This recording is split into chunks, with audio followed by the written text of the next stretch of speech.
रानो चिड़िया ने एक संतरे का पेड़ लगाया था, तो दूसरी तरफ गोरी कौवी अमरूद का पेड़ लगाती है। उसे तो अपने अमरूद के पेड़ पर बड़ा ही घमंड था। रानो, अमरूद संतरे से ज्यादा महंगे होते हैं, तो तू हमारी अमरूद ना चुरा लेना। गौरी, आप ये कैसी बातें करती हो? मैं भला चोरी कब से करने लगी? चोरियां तो हमेशा से आप ही करती आई हो। रानो, जबान संभाल के बात कर, वरना मुंह तोड़ दूंगी अगर फिर से मुझे चोर कहा। आपसे बातें ही कौन कर रहा है? मुझे खामा-खा रोक लिया। ऐसे बोलकर रानो अपने घर चली जाती है। गोरी गुस्से में लाल पीली हो गई थी। वो कालू कौवे को सारी बात बताती है। कालू, मैं तो बस चिड़िया को समझा रही थी, लेकिन उल्टा ही मुझे सुना के गई। चोर बोर पता नहीं क्या क्या। उस चिड़िया की ये हिम्मत जो तुम्हें चोर कहे। मैं अभी जाता हूँ और उसकी खबर लेता हूँ। कालू भागा भागा रानो के घर जाता है। रानो, रानो बाहर निकल, मेरी पत्नी को सुनाने की हिम्मत कैसे हुई? रानो घबरा गई थी और जल्दी से बाहर आती है। कालू भैया, क्या बात हुई? आप इतने गुस्से में क्यों हो? चिड़िया, तुमने मेरी पत्नी को चोर कहा। कालू भैया, मेरा वो मतलब नहीं था। फिर क्या मतलब था? आज के बाद दोबारा कभी हमें चोर न कहना, वरना छोड़ूंगा नहीं। कालू भाई, मैंने गौरी से पहले से कुछ भी नहीं कहा। उन्होंने ही मुझे बहुत सी बातें सुनाई। वही मुझसे बोल रही थी मेरे पेड़ से अमरूद चोरी ना करना। अब आप ही बताएं, मैं कभी चोरी करती हूँ? जो गौरी बहन ने ऐसा बोला। मतलब तुम चोरी नहीं करती, चोरी हम करते हैं। फिर से वही बात, तुम्हें सबक सिखाना पड़ेगा। कालू कौवा यहाँ वहाँ देखता और गुस्से में रानो के संतरी का पेड़ उखाड़ फेंकता। कालू अपना गुस्सा इस नन्हे पेड़ पर क्यों निकाला? इसकी भला आपसे क्या दुश्मनी थी? चिड़िया ने इतना बोला ही था, कालू उसके गाल पे खींच के चाटा मारता है। सही कहा, सारा गुस्सा तो तुझ पे ही था। पेड़ खामा खा उखड़ गया। ऐसे बोलकर कालू कौवा चला जाता है। चिड़िया रोती हुई अपने घर में चली जाती है। उसी वक्त उसका बेटा कुक्कू आ जाता है। मम्मा, यहाँ कौन आया था और आपको किसने मारा? कुक्कू बेटा, उस कालू कौवे ने मेरे गाल पे मारा और हमारे संतरे का पेड़ भी तोड़ दिया। इसमें मेरी कोई गलती नहीं थी। हमारे आंगन का पौधा भी टूटा हुआ है। उस कालू अंकल को मैं छोड़ूंगा नहीं। मेरी मम्मा को क्यों मारा? कुक्कू बेटे, वो ताकतवर है। वो किसी पर दया नहीं करते। वो तुम्हें भी मारेंगे। जो हुआ भूल जाओ, मैं कोई और पौधा लगा लूंगी। ऐसे रानो अपने बेटे कुक्कू को समझा देती है और कौवों से दूर रहने को कहती है। एक रोज कुक्कू अपने स्कूल से आ रहा था, तब उसे एक छोटा सा पौधा दिखाई देता है।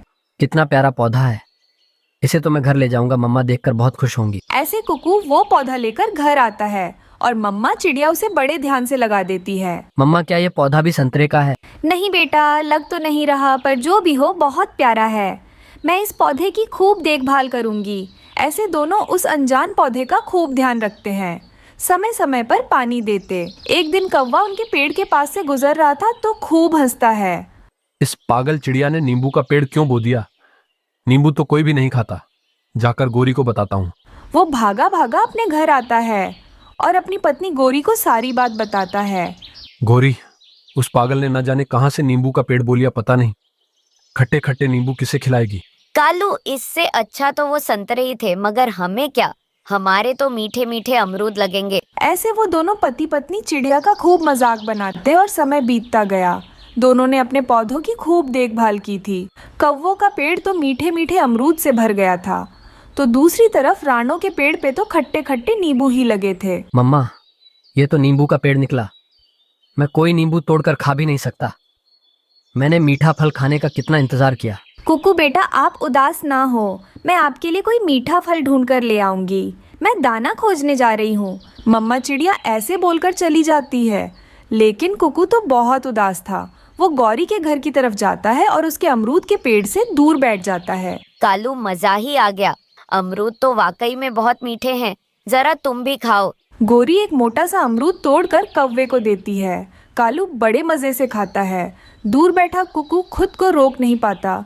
वो धीरे धीरे गोरी के पास आ जाता है। मुझे भी एक अमरूद दे दें। हमारे पेड़ पर तो नींबू लगे हैं। आप चाहे तो हमारे पेड़ से नींबू ले लेना। चिड़िया के बच्चे, हमें क्या पागल समझा है जो अपने मीठे अमरूद के बदले तेरे खट्टे खट्टे नींबू लो। चल भाग यहाँ से, आया बड़ा अमरूद खाने। कुक्कू तो चुपचाप अपने घर आ जाता है और अपनी मम्मा को बिना बताए ही सो जाता है। अचानक रात को काले बादल छा जाते हैं और जोरों की बारिश होती है। गोरी कवि के तो सारे अमरूद नीचे गिर गए थे। कालू, लगता है बारिशों का मौसम आ गया। अब हमें दाने की कोई चिंता नहीं, मैं जल्दी से अपने पेड़ के अमरूद लाती हूँ। गौरी टोकरी लेकर अमरूद के पेड़ के पास जाती है, मगर पेड़ पर तो एक भी अमरूद नहीं था। सारे पके अमरूद नीचे गिर गए थे और बारिश के पानी में फूटकर खराब हो गए थे। गौरी कौवी बहुत दुखी थी। हे ऊपर वाले, इस बारिश को भी अभी आना था। हमारे सारे अमरूद खराब हो गए, अब मैं क्या खाऊंगी। तभी वहां से चिड़िया और कुकू गुजरते हैं। मम्मा, मैं बहुत खुश हूँ। इस गोरी आंटी ने कल मांगने से मुझे एक अमरूद नहीं दिया था, और देखें आज इनके सारे अमरूद बारिश में खराब हो गए। मुझे तो मजा आ गया। चिड़िया के बेटे, चुपचाप यहाँ से चला जा। मेरी तरफ देखा भी तो ये मोटी मोटी आंखें नोच लूंगी। वैसे ही मेरा बहुत दिमाग खराब है। हाँ बेटा, चलो यहाँ से। चिड़िया तुरंत ही अपने बेटे को दूर ले जाती और समझाने लगती है। हाँ कुकू बेटा, घमंड करने से ऐसा ही होता है। मैं एक नींबू पानी वाले से बात करके आई हूँ। अब से मैं नींबू पानी बेचा करूँगी। फिर चिड़िया अपने पेड़ के पास ही नींबू पानी का ठेला लगाती, जिससे आते जाते पक्षी रानों का नींबू पानी पिया करते हैं। इस तरह चिड़िया नींबू पानी बेचकर खुशी खुशी से रहने लगती है। एक जंगल में रानू चिड़िया अपनी बेटी छुटकी चिड़िया के साथ खुशी से रहा करती है। उसी जंगल में और भी तरह तरह के पक्षियाँ अपने लिए मजबूत घर बनाकर रहते थे। उसी जंगल में गोरी कौवी अपने माँ के साथ रहती थी। वो दोनों बहुत ही धनवान थे। गोरी और गोरी की माँ हमेशा दूसरे और छोटे पक्षियों को तंग करते रहते थे। क्या हुआ छुटकी बेटा, ऐसे भागते हुए क्यों आई हो? माँ, हमारे जंगल में धनवान कौवियाँ रहते हैं ना, वो सब पक्षियों की बहुत पिटाई कर रहे हैं। अच्छा, ऐसा क्या हो गया है? चलो अभी चलकर देखते हैं। फिर रानू और छुटकी जल्दी से वहाँ आते हैं। अगर मेरे उधार के पैसे तुम सब जल्द से जल्द मुझे नहीं लौटाए तो मैं हर दिन यहीं आकर तुम सबकी खूब पिटाई करूंगी। ऐसे गोरी और गोरी की माँ गरीब पक्षियों की पिटाई करके वहाँ से चले जाते हैं। बेचारे वो गरीब पक्षियाँ भी गोरी की माँ से मार खा के वहाँ से चले जाते हैं। हर दिन गोरी और गोरी की माँ हम जैसे छोटे पक्षियों पे बहुत जुल्म कर रहे हैं। गोरी की माँ तो हर दिन अपने पैसों पे बहुत ज्यादा ब्याज बढ़ाती हैं। छोटे मोटे पक्षी उसके पैसे वापस नहीं लौटा पा रहे हैं, जिस वजह से गोरी की माँ सबकी अच्छे से पिटाई कर रही हैं।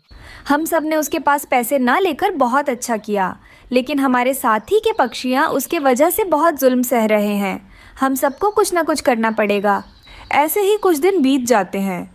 उस जंगल में बहुत ही सुंदर नदी था। एक दिन रानू अपनी बेटी छुटकी के साथ वहीं बैठी हुई थी। माँ, हमारा जंगल कितना सुंदर है ना, चारों तरफ हरियाली ही हरियाली है।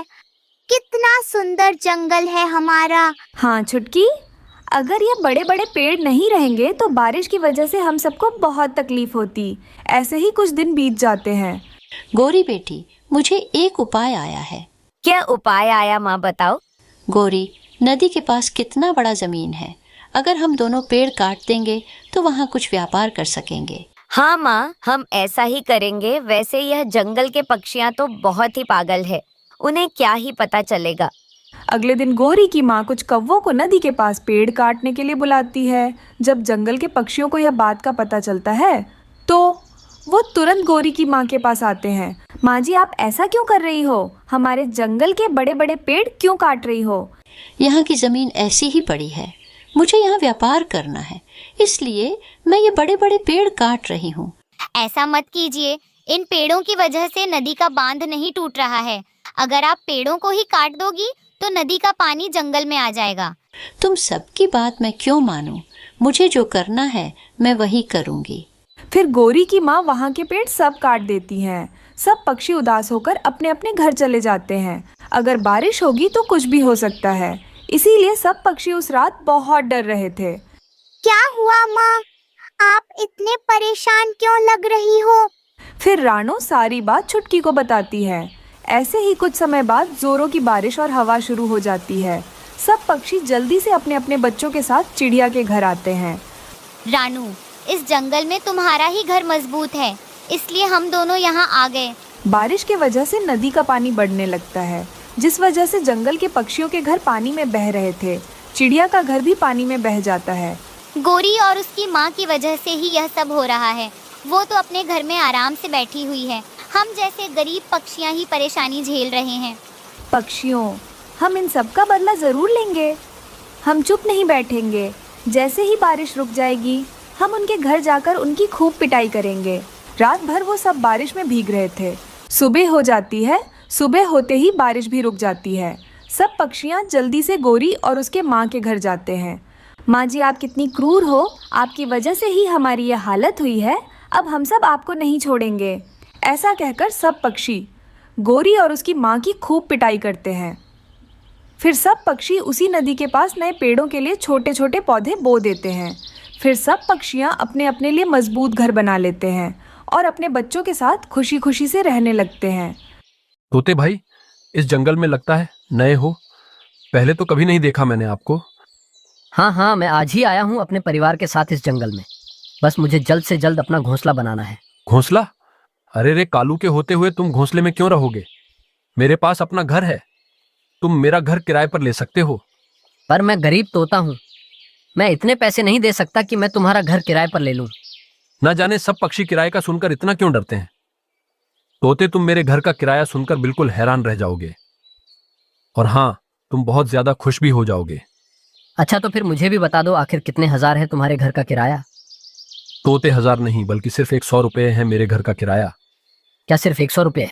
कालू कौवा तोते और उसके परिवार को लेकर अपने दूसरे वाले घर पर चला जाता है। इतना बड़ा घर कालू कौवे, तुम कहीं पागल तो नहीं हो जो इतना बड़ा घर सिर्फ 100 रुपये किराए पर दे रहे हो? या कहीं ऐसा तो नहीं कि इस घर में किसी चुड़ैल का साया हो? हाँ पति जी, ऐसा ही होगा, तभी तो यह घर इतने कम किराए में मिल रहा है। क्या हो गया है? तोते, खुद भी डरते हो और अपनी पत्नी को भी डरा रहे हो। तुम्हें पता नहीं शायद कि मैं बहुत रहमदिल पक्षी हूँ। मुझे इस तरह गरीब पक्षियों की मदद करने में बहुत आनंद मिलता है। वाह वाह, क्या बात है, तुम जैसे अच्छे कौवे बहुत कम नजर आते हैं आज के जमाने में। फिर तोता कालू का वो घर किराए पर ले लेता है। हो गया मेरा काम, आखिर मैंने इस पागल तोते को अपने जाल में फंसा ही लिया। कालू मिट्ठू तोते को अपना घर किराए पर देकर वहां से चला जाता है। कितना मजबूत और कितना अच्छा घर है पति जी, अब तो हम हमेशा इसी घर में रहेंगे। छोटा मिट्ठू भी अपना नया घर देखकर बहुत ज्यादा खुश हो रहा था। देखिए जी, हमारा बेटा कितना खुश हो गया। कौवे ने हमें बहुत बड़ी खुशी दी है, वरना हम गरीब पक्षी इस बड़े घर में रहने का बस सोच ही सकते थे। फिर वो तोते का परिवार बड़े आराम से कालू के घर में रह रहा था। फिर ऐसे ही पूरा 1 महीना गुजर जाता है। एक दिन कालू कौवा कालिया कौवे को लेकर तोते के घर पर आ जाता है, और कालिया कौवा कोई मामूली नहीं बल्कि जंगल का मुखिया था। चलो तोते, महीना पूरा हो गया, जल्दी से मेरा किराया दो। तुमने यहाँ आने की क्यों सहमत की? मैं बस तुम्हें किराया देने आ ही रहा था। अच्छा, वैसे कालू, तुम किराया लेने आए हो ना, तो जंगल के मुखिया को क्यों लाए हो? चलो चलो, जल्दी से कालू का किराया दो। हाँ हाँ, मैं अभी 100 रुपये ला कर देता हूँ। क्या 100 रुपए? ये क्या बोल रहे हो? पागल समझा है मुझे, जो मैं इतना बड़ा और इतना अच्छा घर तुम्हें 100 रुपए किराए पर दे दूंगा। फटाफट मेरे 10,000 दो किराए के, वरना अच्छा नहीं होगा। जल्दी करो तोते, वरना डंडे से मार मार कर तुम्हारी कमर तोड़ दूंगा। पति जी, 10,000 कहाँ से लाएंगे हम इतने पैसे? मैं मानती हूँ ये घर अच्छा है, पर 10,000 तो इस घर का किराया नहीं हो सकता। मुखिया जी, ये तोती बहुत बोल रही हैं। एक काम करो, इसके बच्चे को ही उठा लो। नहीं नहीं, ऐसा ना करो कालू, मैंने तो तुम्हें एक रहमदिल पक्षी समझा था, पर तुम बहुत दुष्ट कौवे हो। मुझे बकवास नहीं सुनना, पैसे दो पैसे। मुझे समय दो थोड़ा, मैं आज शाम तक तुम्हारे पैसे तुम्हें दे दूंगा। तोता तो बेचारा बहुत ज्यादा परेशान था। वो अपना छोटा सा खेत एक पक्षी को बेच देता है। ये रहे तुम्हारे पैसे, रखो अपना घर अपने पास। मुझे नहीं चाहिए तुम्हारा घर। मेरे पापा को लूटा है ना, देखना इसकी सजा जरूर मिलेगी तुम्हें। तोता बेचारा अपने परिवार को लेकर वापस उस जंगल को छोड़कर चला जाता है। बेचारा तोता अपने खेत से भी गया और मेरे घर से भी। तोते के साथ गेम खेलने में मजा आया।